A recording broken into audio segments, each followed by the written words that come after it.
I woke to the sound of the sea gnawing at the cliff and the weight of a ring I didn't choose. The sheets smelled of salt and strangers. A soft breeze drifted through the open balcony doors, lifting the white curtains like wings that didn't know how to fly. Somewhere in the villa, the staff walked on marble as if it were ice. Careful, quiet, trained to pretend this house isn't a cage. I lay still and tried to remember how a heartbeat is supposed to sound when it isn't counting down. Yesterday I was my brother's keeper. Today I am a wife. They say a vow is sacred. They don't say how it tastes when you swallow it to keep someone you love alive. The ring burned a circle into my skin, gold pressed to bone, and I wondered if this is how shackles begin. Small, shining, easy to mistake for protection. The dress hung from a chair, ruined by rain that fell after the ceremony like an apology God was too late to make. I had smiled for photographs that will never see daylight, kissed a man whose name I knew better than his touch, and answered soft congratulations, as if I hadn't sold my freedom in a room that smelled like lilies and fear. For Luca, I had told myself. For Luca, for Luca, for Luca. The prayer had no amen. Damiano wasn't in the room. He has a way of filling space even when he's gone, like a storm that leaves behind the shape of its wind. Last night he stood close enough to read my thoughts and far enough to let me keep them. His hand was steady when he lifted my veil.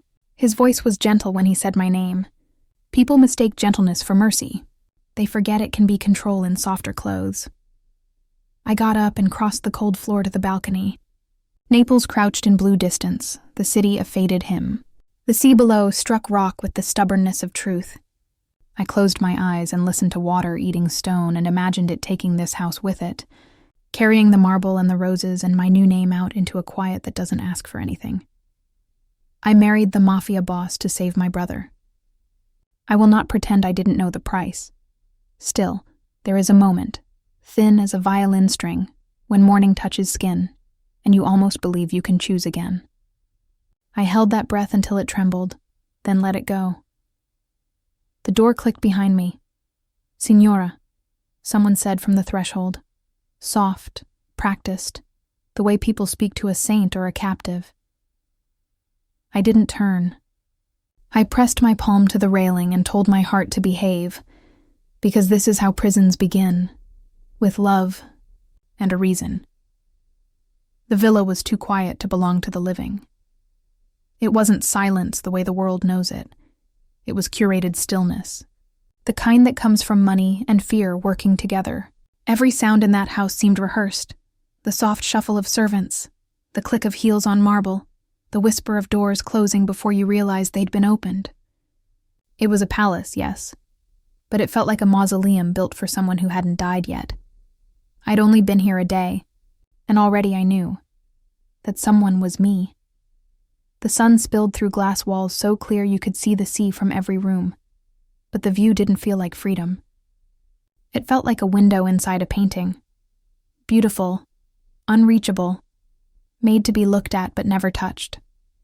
I moved through the halls barefoot, the marble cold under my skin, trying to learn the shape of this new world. My reflection followed me across the polished floors, pale and unfamiliar, a ghost in white silk. At the far end of the corridor, I found the music room.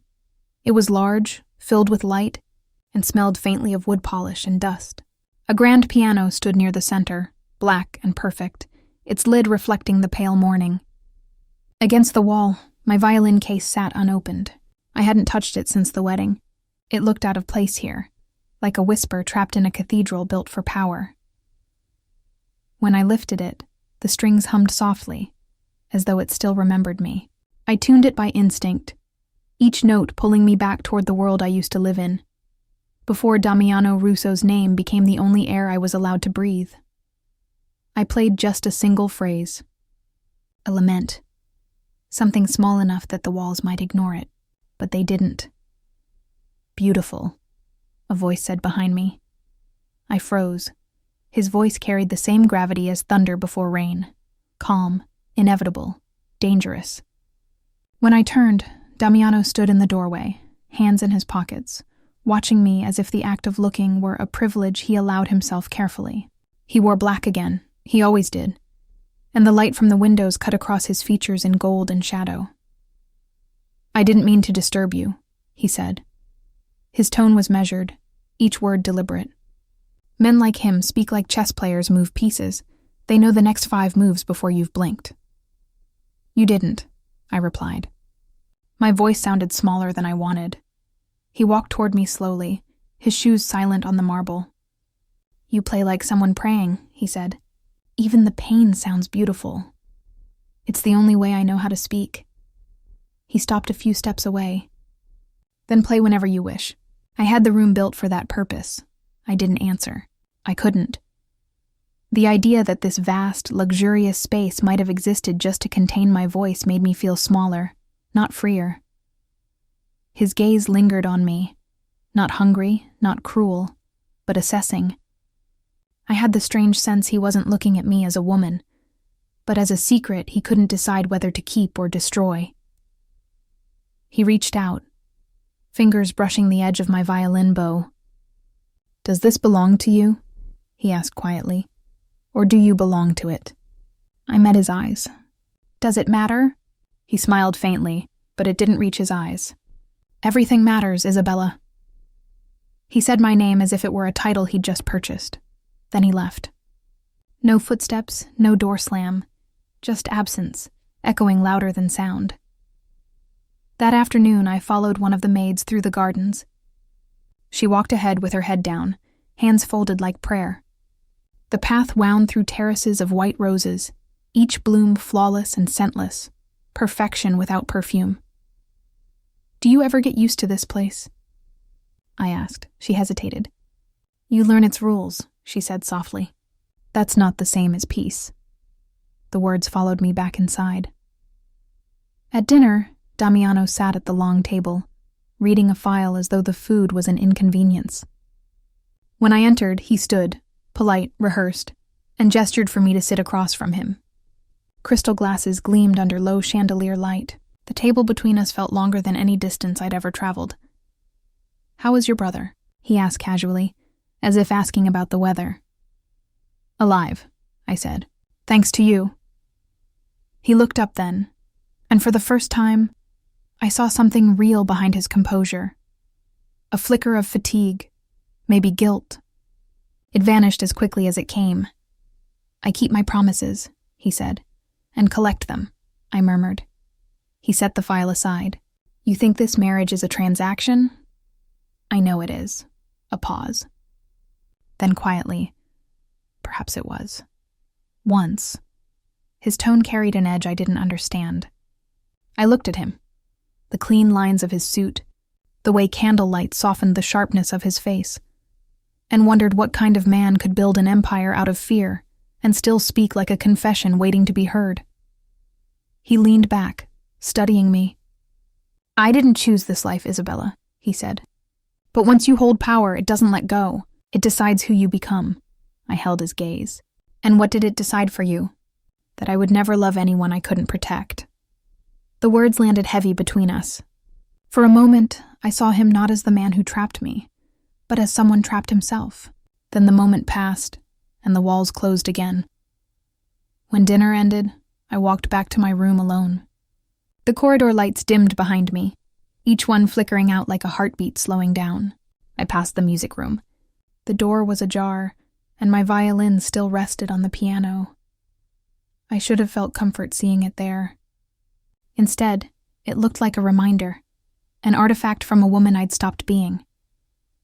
I stood in the doorway a long time, listening to the faint hum of the sea below. The whole villa felt like a cathedral of silence built to worship one man's idea of control. And yet, somewhere beneath all that control, I thought I heard something else, a note, a hesitation, the ghost of a melody trying to be born. It was faint, fragile, and real. Maybe that was hope, or maybe it was the sound of my cage learning to sing. Every cage has a crack. You just have to bleed long enough to find it. Mine came 3 weeks after the wedding, disguised as a phone call that wasn't supposed to reach me. The days in the villa had already blurred together, sunrise and sunset stitched by silence, music, and the occasional flicker of Damiano's presence.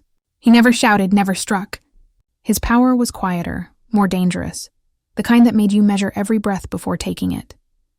I began to understand why people obeyed him. It wasn't fear of what he'd do. It was fear of what he could make you feel. Each morning I played in the music room. Each night, he stood by the balcony, half shadow, half memory, watching the ocean like he was waiting for it to judge him. He would ask about my brother sometimes, his voice calm but careful, as if the topic itself were a knife we both held.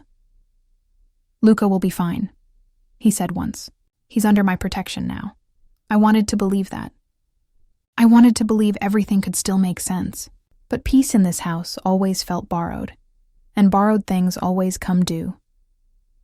That morning, I was practicing when the maid, the same girl who'd spoken to me in the garden, slipped into the room.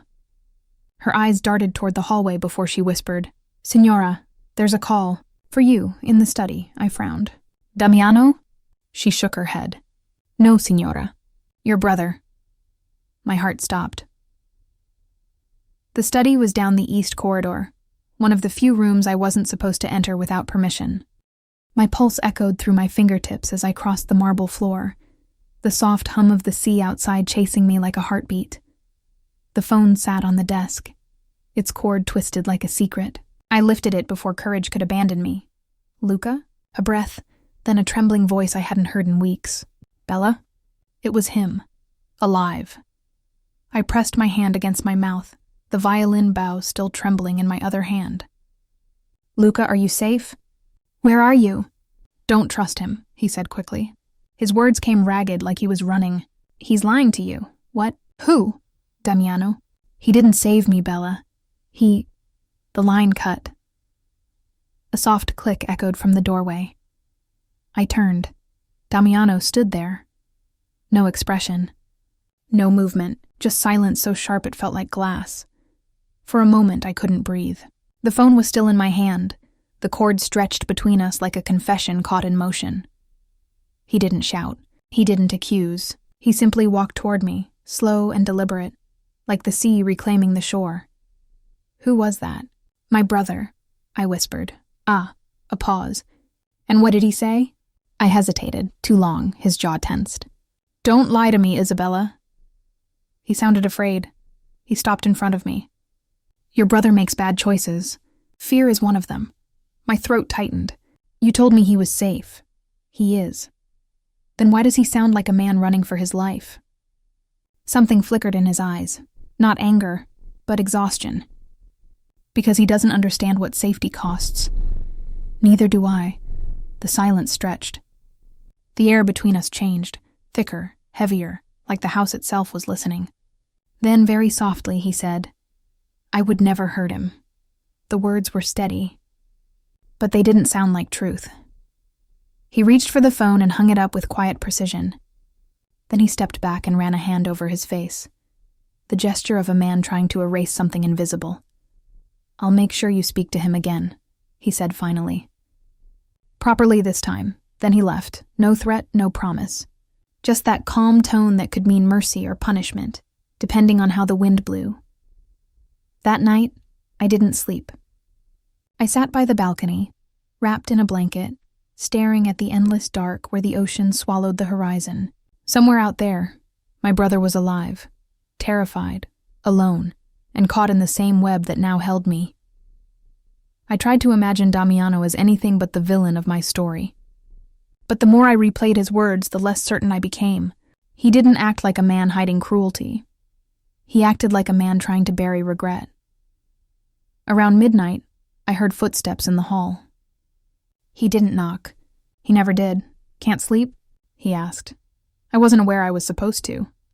He leaned against the doorway. The light from the corridor traced his outline, tall, composed, immaculate, like something carved from shadow. "Your brother will call tomorrow," he said. "Because you'll let him, or because you'll make him." His eyes met mine. For once I didn't look away. "Does it matter?" he asked quietly. "Yes," I said. "It matters to me." He studied me for a long moment. Then, in a voice softer than I expected, he said, "It shouldn't." He turned to leave, but stopped halfway. "I don't expect you to trust me, but understand this. I'm the only thing keeping Luca alive. And you, Isabella." He looked at me then, really looked, and his tone shifted, low and steady. "You're the only thing keeping me from becoming what I was before." He left before I could answer. The door closed behind him with the gentleness of guilt. The next day, a package arrived. No note, no return. Inside was my brother's old silver chain. I knew it instantly. It was the same one he never took off. The clasp was broken. I ran to the balcony, gripping the chain so tight it dug crescents into my palm. Below, Damiano stood in the courtyard, speaking to one of his men. He glanced up and saw me. For a heartbeat, our eyes met. He didn't look away, neither did I. In that moment, I realized two things. My brother's life was still bound to mine, by a chain Damiano now held.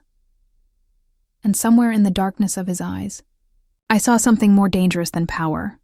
Remorse, because remorse is the one kind of love that never sets you free. Days began to fold over each other like pages that had already been read. The villa didn't change, but something in the air did, a heaviness that clung to every hour, as if time itself had begun to move under Damiano's command. The sea still sang below, but even that felt rehearsed now, like everything else he owned. I stopped counting mornings. He'd told me my brother was alive, but silence became his favorite language. Whenever I asked, he said only, "You'll know when it's time." Those words became another kind of cage. I learned the rhythm of his world, the guarded phone calls, the late-night arrivals, the hushed meetings behind closed doors. Every corridor had an echo, and every servant had eyes that pretended not to see. At night, I'd hear the low murmur of voices from the study, interrupted by the faint click of a gun being set down on glass. Damiano's men moved through the house like shadows trained to obey gravity. They bowed slightly when I passed, not out of respect but fear. It was strange being protected by people who looked at me the way prisoners look at sunlight, grateful and terrified all at once. One evening, he returned later than usual. The clock in the hall read close to midnight. I was sitting in the music room, bow still in hand, pretending I could turn sound into safety. When he entered, the air shifted. It always did. He didn't speak right away. He just watched me play, standing in the doorway like an interruption that had learned patience. His suit was still damp from rain, his tie loosened. A bruise bloomed faintly beneath his jaw. A small, human imperfection that felt more honest than anything he'd ever said. When I finished, he stepped closer, his voice low. "You play differently now." "How?" "Like you're trying to find the part of yourself I took." His words landed with surgical precision.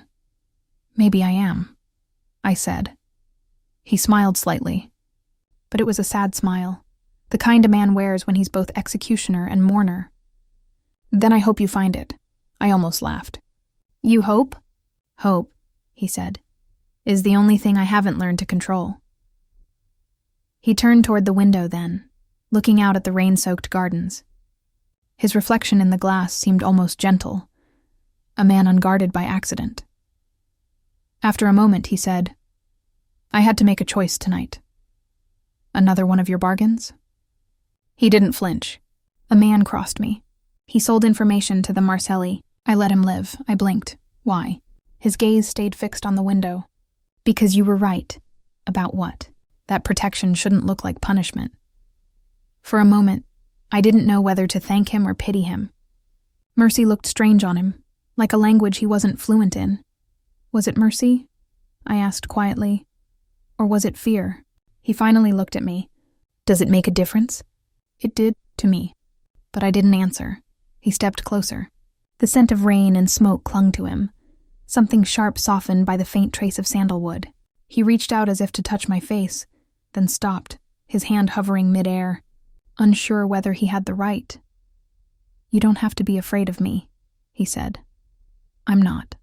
I lied. He smiled again, almost tender. "Good, because I am." And then he left, like a ghost who'd suddenly remembered he wasn't supposed to be seen. That night, I dreamt of my brother, his voice echoing through the villa's corridors, calling my name. When I woke, the sheets were damp with sweat, and the moonlight cut through the room like a blade. I found myself walking toward the study. The door was slightly ajar, the faint glow of a lamp spilling across the hallway floor. Inside, the desk was covered in papers, maps, photographs. I shouldn't have looked. But love has never been good at following rules. On top of one stack, I saw my brother's name. Luca Moretti. Beneath it, an address and a signature I didn't recognize. My stomach twisted as I read the line beneath. Transfer of custody. Internal security holding. Custody. Not protection. I didn't hear Damiano enter, but I felt him before I saw him. That quiet shift in air, the temperature changing by degrees. Couldn't sleep? He asked. I turned slowly, the paper still trembling in my hand. What is this? His eyes flicked to the page, then back to me. He didn't move, didn't lie. He just watched, waiting to see what kind of truth I wanted to survive. You said he was safe. He is. In custody? It's the only way to keep him alive. My throat tightened. You're holding him like a criminal. He took a step closer. I'm keeping him where my enemies can't touch him. Where I can't touch him either. The silence between us felt like glass about to shatter. He said my name softly, almost pleadingly. Isabella, no, my voice broke. You don't get to say my name like it's a promise. Not when it's a prison. For the first time since I'd known him, something cracked in his expression. His composure faltered. Barely, but enough. He ran a hand through his hair, exhaling as if words were heavier than bullets. You don't understand, he said quietly. The moment I let you or your brother out of my sight, you die. That's the world I built. That's the one I'm trying to destroy. Then why keep building it around us? He looked at me, truly looked, and I saw it then. The tragedy of a man who'd mistaken control for love for so long, he couldn't tell them apart anymore. I don't know how to stop, he said. Neither did I. Later, when I returned to my room, I found something on the bed. My violin, polished and tuned. A note lay beside it, written in his hand. You can't leave yet, but you can play. Some freedoms are small. Start there. I touched the strings, feeling them hum beneath my fingers. Freedom was not silence. It was sound, fragile, trembling, but alive. I drew the bow across the strings and let the first note fill the room. It sounded like a question that didn't want an answer. And for the first time since the wedding, I cried. Not because I was weak, but because I finally understood the price of protection. It wasn't safety. It was solitude wrapped in gold. War entered the house the way guilt does. Quietly, already knowing where everything belongs. I felt it before I saw it. A small shift in the staff, a new weight in the air, the subtle way doors began closing sooner, and footsteps learned how to vanish. The villa became a lung that forgot how to exhale. Even the sea seemed to hold its breath. That morning, I found a crimson thread tied around the iron handle of the front gate. It was thin, almost delicate, a thing a child could have braided. The maid who swept the entryway looked at it once and refused to look again. What is it? I asked. She whispered a word I had only ever heard in rumors. Debito. Debt. By noon, the thread had multiplied. One around the gate, one around the statue in the courtyard, one around the bell that never rang. Red marks, soft and unmistakable, like someone had reached inside the walls and found a pulse. When Damiano returned, his suit was neat but his knuckles were split. He walked past me, past the thread, past the fear, straight into the study. The door didn't slam. It never did. But the wood carried his decision like heat. I followed. I had stopped pretending to be a guest in my own captivity. There were 3 men already waiting inside, dark suits, darker eyes. They rose when he entered, the room adjusting itself around his gravity. Adriano, his cousin, the one whose gaze always felt like a test, watched me with a kind of measured pity. Who tied the thread? I asked, standing beside the map that made Naples look like something he could hold. The Marcellis, Adriano said. or someone who owes them prayers. Prayers don't use thread, I said. They do, Damiano answered, removing his jacket with precise, controlled movements, when the thread is a warning. He loosened his cuff, rolled his sleeve, washed the blood from his knuckles in a crystal bowl meant for flowers. The water pinked. No one breathed. What does it mean? I asked. That a debt has reached its maturity, he said. And they've chosen the method, which is? He dried his hands. Oath. The word fell in the middle of the room like a stone into deep water. I had heard of the blood oath before, the way children hear of storms, half myth, half geography. It wasn't ceremony. It was leverage performed as theater. When the old families wanted to end a war or rename a grave, they bound the living to the dead and called it peace. It was a trick as old as power. Make the wound holy. The blood will obey. They want you to kneel to their dead, I said. 2 hours, Adriano corrected. The ledger is long. My throat tightened. And if you refuse? No one answered. The silence did. He put his jacket back on. We don't refuse, he said finally. We choose the altar. I stepped forward, heat rising under my skin. Stop letting dead men write your life. His eyes found mine. They were steady. His voice was steadier. They already wrote yours, Isabella. I'm trying to keep the last page blank. I wanted to hate him then. I wanted to deny the shape of the world as he named it. But the red thread at the door burned in my memory, soft as accusation. He moved to the desk and pulled open a drawer I hadn't noticed before. Inside lay a folded square of white linen and a knife with a mother-of-pearl handle. He set them gently on the wood, as if placing offerings. What are you doing? I whispered. He looked at his men. Leave us. They obeyed. The door closed with that practiced quiet I had come to understand meant danger in a suit. He didn't touch the knife. He touched the linen. When I took this house, he said, I swore I would never take an oath I didn't write, that I would never kneel to anything that wasn't my own will. The men who taught me power believed knees are the first thing you teach to forget how to stand. And now? I asked. Now, he said softly. I have something to lose. He didn't mean the docks or the accounts, or the loyalty of men who loved fear more than God. He meant me. I felt it before he did. The way a storm makes the air ache. Don't, I said. I won't, he answered. He pushed the knife away. But if I don't go to them, they'll come for the thing the oath would have protected. My brother, I breathed. He nodded once. Not cruelly, not triumphantly, simply because the world was a machine that recognized the shape of my pulse and his. Where is he? I asked. In a safe house, he said. Mine. Yours? My voice sharpened. Not custody. Prison. Protection, he corrected. Prison, I repeated. He looked at the knife as if it might translate us. I can change the world I built, he said, but I can't pretend it isn't still standing while I do. That takes time, and time takes blood. You mean it takes mine? I mean, and here his voice lowered into honesty, it takes mine if I'm brave enough. Something inside me shifted. A hinge I hadn't known was there. He was telling the truth. Not all of it. Not the kind that saves you with a single sentence, but enough. Then let me see my brother, I said. If you expect me to breathe in this house, I want proof the air isn't borrowed. He studied me a long moment. Tomorrow, he said. Tonight. He almost smiled. Almost. You don't negotiate well. Only when I know the price. He nodded. Tonight. The safe house was not a house. It was an apartment above a shuttered bakery in a neighborhood that smelled like rain and oil and old bread.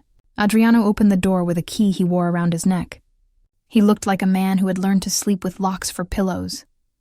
Inside, the walls were bare, the windows bricked from the outside. A table, 2 chairs. A narrow bed, Luca, I called. A shape stirred in the shadow. My brother stepped into the thin lamplight, thinner than I remembered, older than he was. The chain I had held in my fist was gone from his throat. A bruise bloomed along his jaw like leaf mold. Bella, he said, and the sound of my name in his mouth nearly unmade me. I reached for him. He flinched. Only for a heartbeat, but it was enough to cut. Who did this to you? I asked. I knew. I needed him to say it wasn't the man who had become my oxygen. He looked past me, toward the door, where Damiano's shadow waited like a verdict without a voice. No one, he lied. Damiano didn't enter. He stood at the threshold and allowed my brother to call him by his silence. I'm getting you out, I said. Tonight. His eyes widened, the way boys' eyes widen right before they jump from a height they can't measure. You can't, he said. They're watching. If I move, they'll... He stopped, looked at his hands. He told me I was safer here. I turned to the door. Safer, I said. From whom? Everyone, Damiano answered, including yourself. I wanted to break then. Not in the way of weakness, but in the way of something that refuses to take one more careful breath. He's not an animal, I said. He's my brother, he nodded. That's why he's here. I stepped toward him. And I am your what? The hall was quiet enough to carry a confession. He didn't give it. He gave me the truth he thought he could afford, the person I won't lose. It wasn't enough. I understood that it never would be. 3 nights later, the oath found us anyway. It came as a procession. 5 cars, midnight black, slow through the neighborhood like a wake. Adriano saw them first from the window, his mouth becoming the kind of line that chooses violence as prayer. He lifted his phone. There was no signal. The lines had been cut. The thread at our gate had stretched across the city and wrapped our door. Move, he said. We did. Down the back stairs, through a corridor that smelled like flour and ghosts, into a rear alley slick with rain. The bakery door groaned like an old man with a story. We cleared the alley, turned into a narrower one, and met the wall that shouldn't have been there. They had built a new door where the street used to be. Men waited behind it. Russo, a voice called, slow and clean, the syllables polished like a blade. You owe the dead. Damiano stepped slightly in front of me. Controlled intensity. This was what it looked like when fear didn't know how to wear his face. I owe no man whose name is spoken by cowards in the rain, he said. Then pay with the living, the voice replied. The boy will do. Luca's hand found mine. I didn't feel it. My entire body had become a point of sound, a single high note held long past comfort. No, I said. A click, the mechanical prayer of a gun being convinced to bless. I didn't see Damiano move. I saw the absence where he had been, the black air his body had cut open. The first shot bit concrete near my shoulder. The second shot bent the alley into a thunderclap. Adriano pulled Luca backward, his palm a command on my brother's spine. The world turned to angles and metal and orders that sounded like names. The violin's last vibration faded into silence, and I understood what the chapel had been waiting to teach. Me, forgiveness doesn't sound like peace. It sounds like music you play for someone who may never hear it again. The first thing I noticed was the sound of the rain stopping. The chapel had been whispering all night, soft drips from the roof, the creak of wood expanding in the damp. But now it had gone still. That kind of silence doesn't bring peace, it brings decisions. I looked at Luca sleeping on the pew, his arm draped across his chest, the faint scar under his jaw catching the candlelight. He looked younger when he slept, before prison, before blood, before I had traded vows for his heartbeat. Damiano hadn't returned. The bells had rung, yes, but he hadn't come through the door. And that could only mean one thing. He had gone to end what was left of the war himself. The thought sat in me like a stone. I stood, every movement careful. The air in the chapel was cold, the kind that makes the body remember its fragility. My violin still rested beside the altar, its wood dark, warm to the touch. I took it, wrapped it in the scarf I'd brought, and slung it across my shoulder. Luca, I whispered, shaking his shoulder.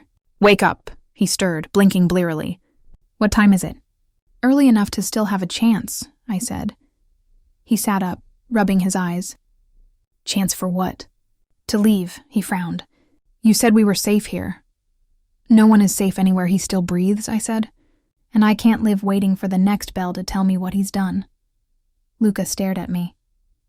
You think you can outrun him? I met his gaze. No.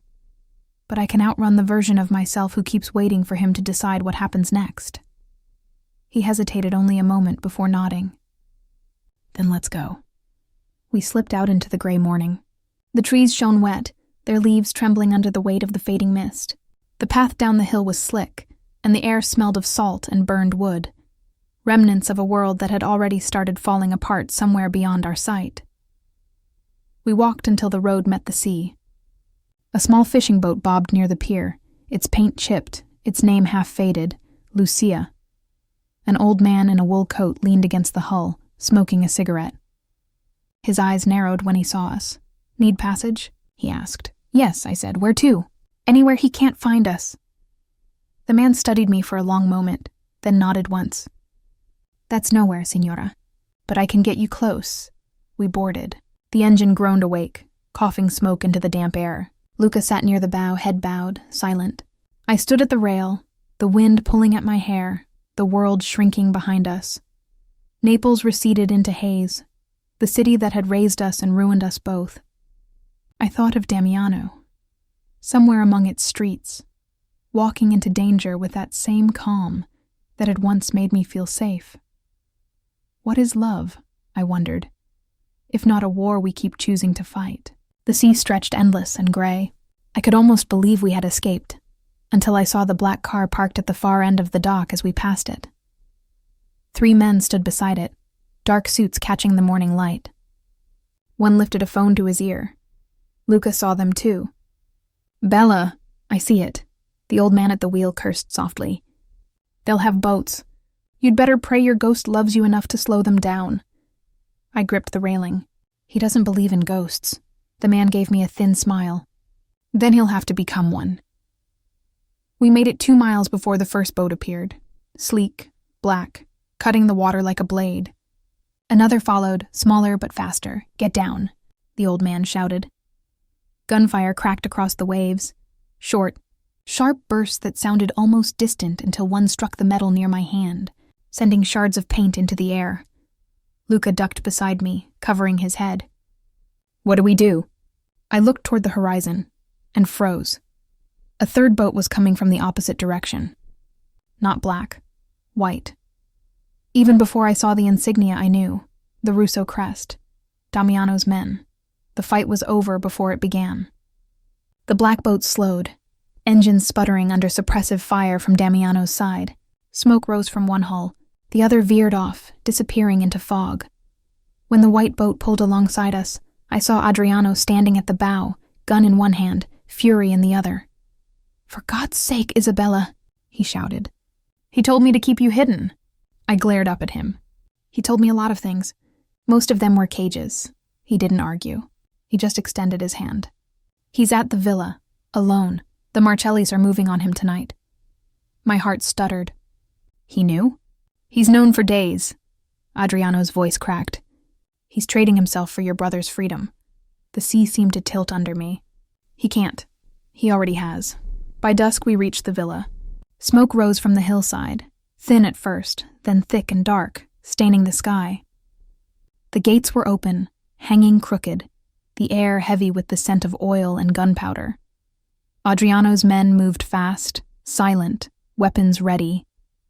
I followed without thinking, the violin still slung over my shoulder, heartbeat too loud to hide.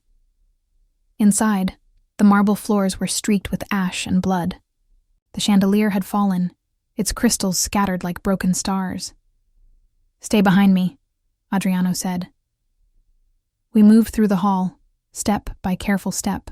The sound of gunfire echoed from the east wing, brief, then gone. When we reached the main corridor, I saw him, Damiano.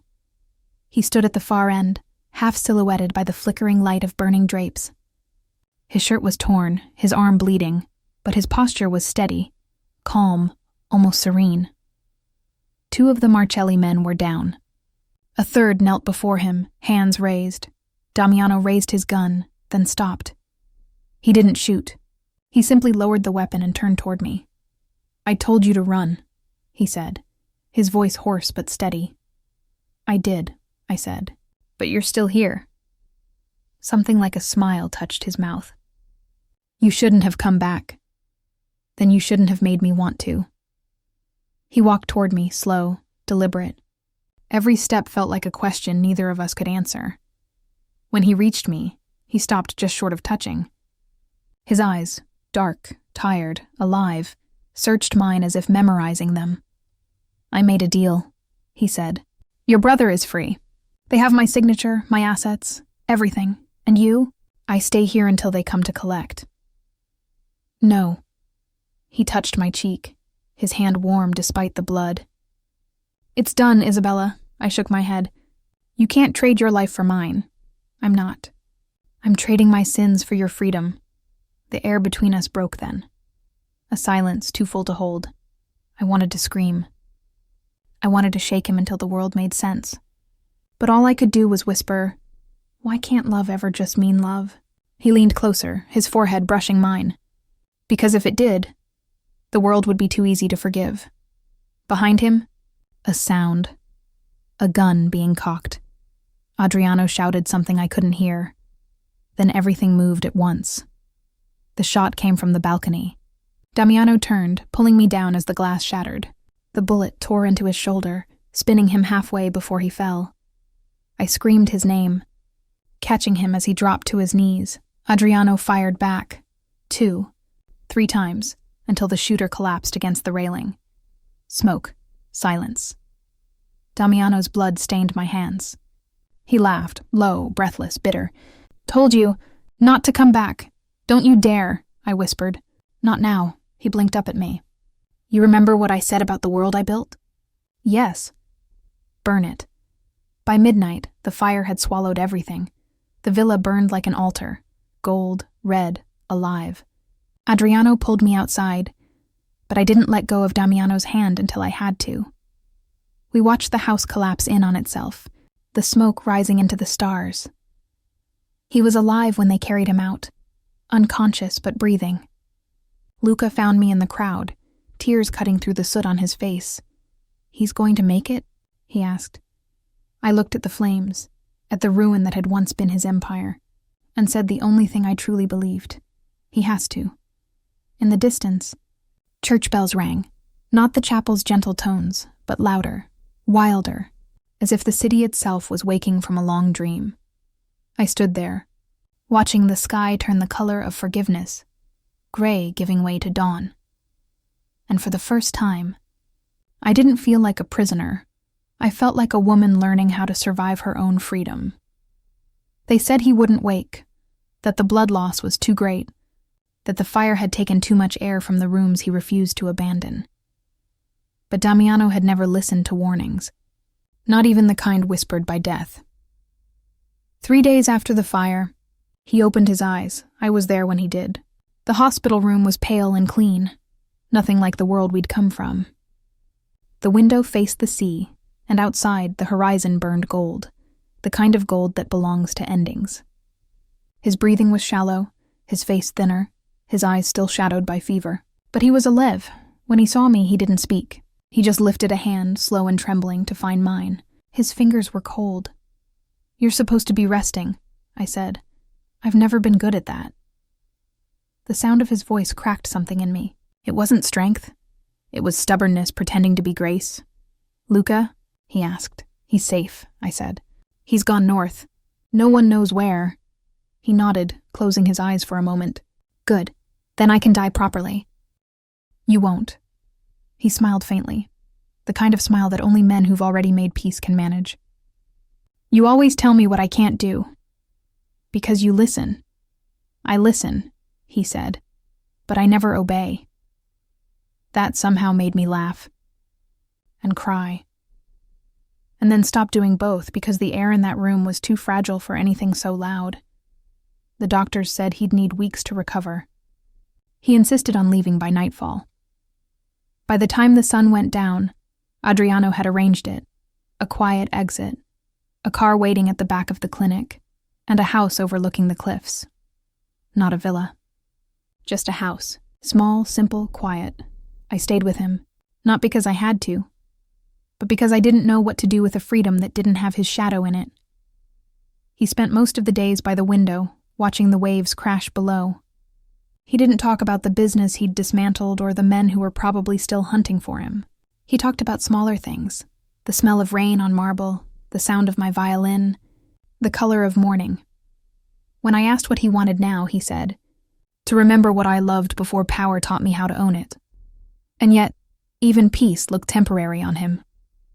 He was too used to wars to believe in quiet. One evening near dusk, I found him outside, standing barefoot on the balcony. The bandages around his shoulder had bled through again, but he didn't seem to notice. The wind caught his hair. His eyes reflected the last light. He looked both young and ancient, a contradiction wrapped in heartbeat. "Do you ever wish," I asked softly, "that we'd met before all this?" He didn't turn.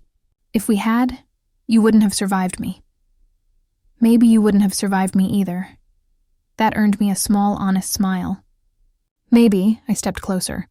"Damiano, you can stop now." "The war's over," he shook his head. "Wars don't end. They just change their shape. Every man like me leaves behind pieces that grow teeth. Then let them bite the past, not you." He looked at me then. Really looked. Like he was memorizing me for a moment he already knew was borrowed. "I've done things," he said quietly. "Things you don't forgive. Then stop asking me to. Forgiveness isn't something you earn. It's something you accept." He stepped closer, eyes soft but haunted. "And if I can't, then you die trying." He reached out, touching my face. His palm was rough, calloused, trembling slightly. "You make damnation sound like salvation. I just make it sound human." That night, the wind changed. I woke to the sound of the waves hitting harder than usual, the window shutters banging in their frames. From the balcony, I saw lights down the road, headlights weaving through the darkness. Too many, moving too fast. Adriano burst into the room seconds later. "They found him." "Who?" "The Marcellis. What's left of them." Damiano was already on his feet, half-dressed, blood seeping through his shirt. He didn't ask how, he already knew. "Some debts never stop collecting. There's a car out back," Adriano said. "We can make it to the docks." "No," Damiano said. "They'll expect that." He turned to me, calm amid the chaos. "Get Luca. Go to the chapel." "He's gone," I said. "You made sure of it." "Then go anyway.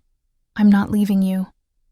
He looked at me, and for a moment, I saw the same man I'd married, the one who believed control was love. But beneath it now was something gentler, something that looked almost like, "Surrender. This isn't your fight," he said. "It became mine the moment you saved my brother."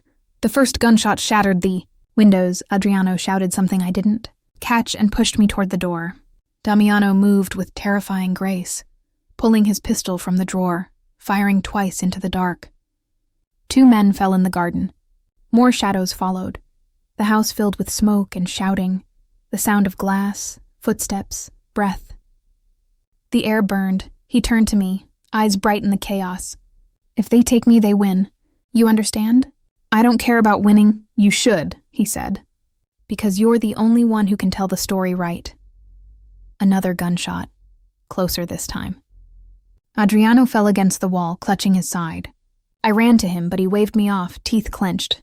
"Get him out," he hissed. Damiano grabbed my wrist. "Isabella." "No," I said. "We finish this together." He looked at me, 100 things unsaid in that single breath.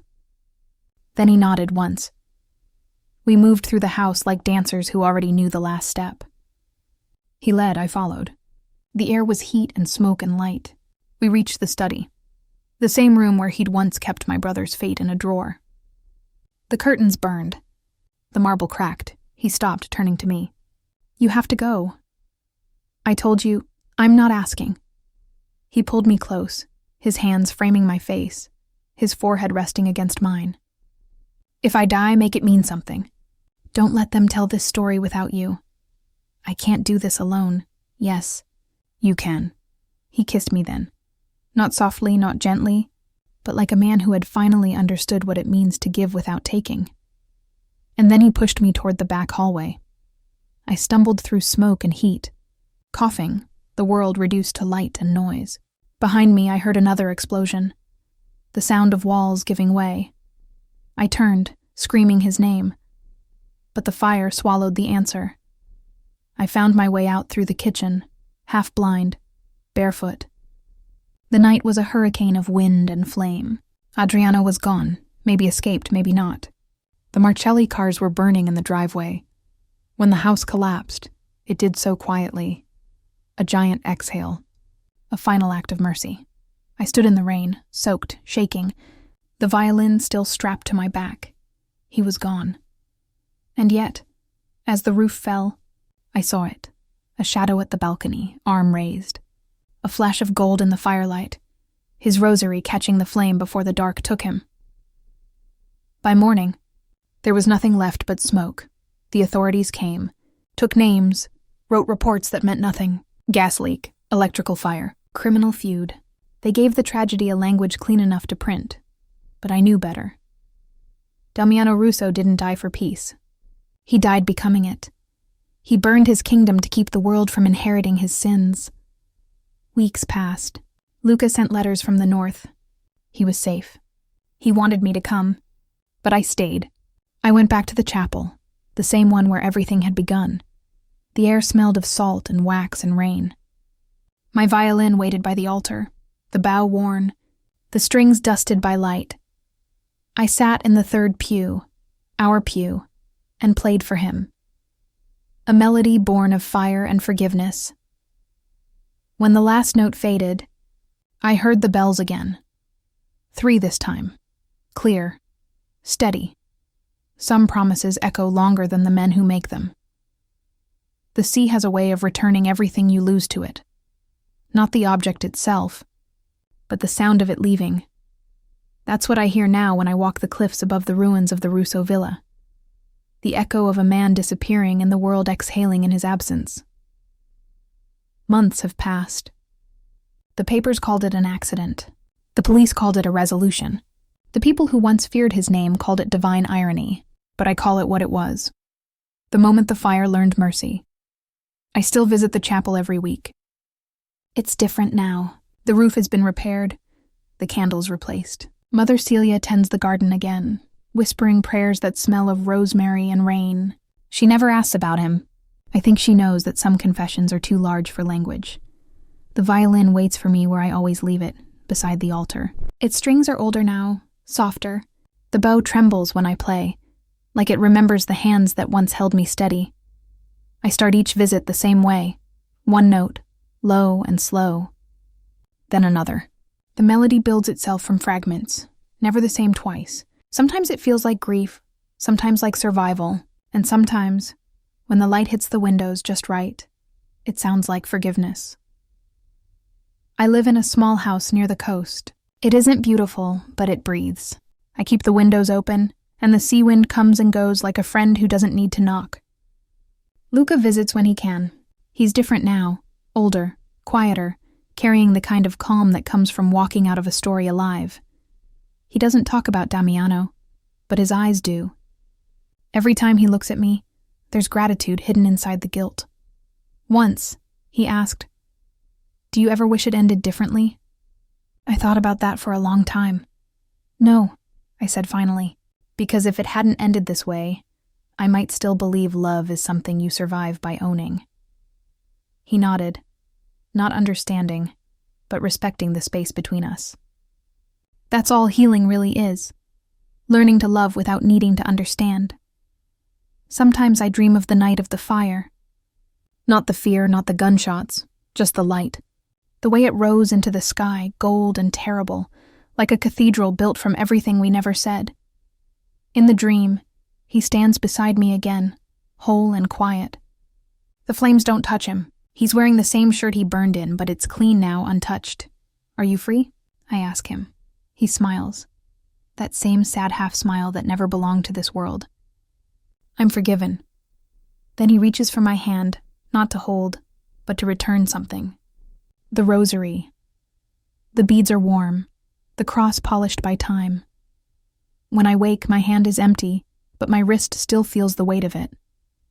The world goes on pretending it doesn't remember him. Maybe that's how redemption works. Not by being remembered, but by being replaced with peace. The Marcellis are gone. The name Russo has faded into silence. Naples has returned to its music, its markets, its endless prayers. People marry, People bury. People begin again. I've started teaching music to children in the small town below the cliffs. They come with scraped knees and shy smiles, hands too small for the violin bow. When I show them how to find the first note, they look at me like it's magic. It is. Every sound is a resurrection. Some evenings after the lessons, I walk down to the shore. The wind there still smells like smoke and salt. I sit on the same rock where I once waited for the world to break, and I listen. At first, all I hear is the sea, restless, forgiving, ancient. But then, sometimes, when the waves calm, there's something else beneath it. A rhythm, a heartbeat, a promise that never really died. I whisper to it. Not a prayer, not a plea. Just words carried by wind. Thank you for keeping your promise. Because he did. He burned the empire. He freed my brother. He taught me that love without freedom is not love. It's a bargain with grief. And he died teaching me how to live with both. The last time I played for him, the chapel doors were open. The sun had set, and the first stars were gathering above the sea. I stood by the altar, bow poised, breath steady. The melody that came wasn't planned. It felt like it had been waiting inside me since the beginning. Halfway through, I heard footsteps in the doorway. Soft, slow, familiar. I didn't turn. I just kept playing. When the final note faded, the air shimmered as if something holy had just exhaled. Maybe it was nothing. Maybe it was him. There's a saying I once heard. Some men die once. Others die every day until they're remembered with kindness. Damiano only died once. But he lives every day in the space he left behind, in the calm after chaos, in the music that keeps its promise, in the silence that finally learned how to be gentle. When people ask who I was married to, I tell them, a man who taught me that love doesn't always save you. And when they ask if I loved him, I say, enough to forgive him. Because forgiveness is just love learning how to live without possession. I leave the chapel after every song and walk down the cliff road. The world feels lighter now. The sea no longer sounds like mourning. It sounds like continuation. At the edge of the path, where the olive trees bend toward the wind, I stop and look back once. At the small white chapel, at the endless blue beyond it, at the place where love finally stopped running from itself. And in that quiet, I say the words he never got to hear. I forgive you. The wind carries it away. Soft, salt-sweet, infinite. If this story touched you, share it with someone who still believes in second chances. Sometimes silence is how the soul learns to speak.